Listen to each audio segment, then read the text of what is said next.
Jaký muž má u tebe šanci? Ahoj. Takže hlavne cieľavedomý, húževnatý, nie je namyslený a vlastne musí vedieť, čo chce od života. Za tým si ísť.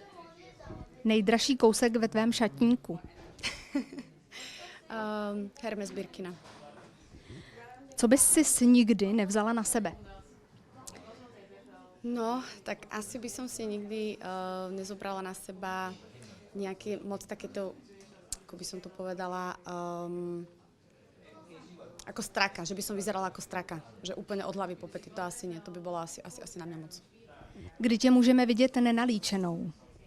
No, ja som si už dávala nejaké fotky nenalíčené. V podstate, keď som bola po operácii, tak som sa vlastne fotila hneď po zákroku.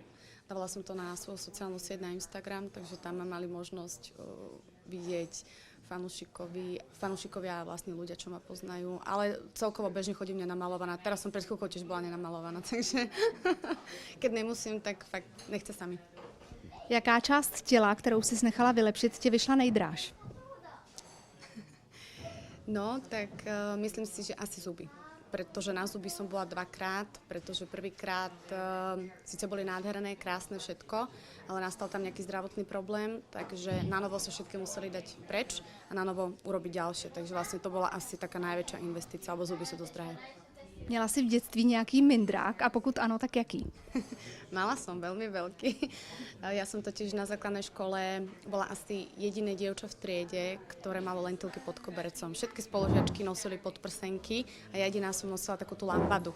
Takže v podstate to vlastne pretrvávalo niekoľko rokov, teda až keď som už bola na strednej škole a už som teda bola v tom maturitnom ročníku a vtedy som si povedala, že keď maturujem, že ja si tie prsia dám urobiť už iba pre ten svoj dobrý pocit, že chcem sa cítiť ako žena. Co tě naposledy zamrzelo? No, veľa vecí. Každý v živote robí nejakú chybu v živote, ktorú oľutuje, ale Jednu konkrétní. nejaké životné zlé rozhodnutie, ale asi by som to nerozvíjala. Prozrať na sebe svoji neřest. Jednu. Milujem sladké. Jak by si představovala ideální den? Úplne, že najideálnejší deň asi proste fakt niekde byť na nejakom ostrove, nech sa opalujem a nech ochutnávam rôzne dobroty a nech to zapíjam nejakým dobrým kvalitným šampanským a proste žiadny telefón a iba proste s ľuďmi, ktorých mám ráda, ktorých milujem. Toto je asi môj taký najideálnejší deň. Co bys nikdy nesnědla? Asi pavúka. Jaké největší překvapení ti partner připravil?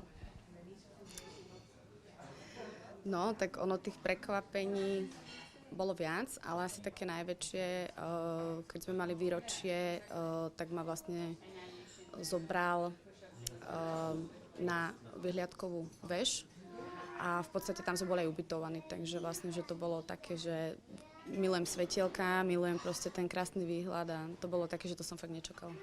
Co bys partnerovi nikdy neodpustila?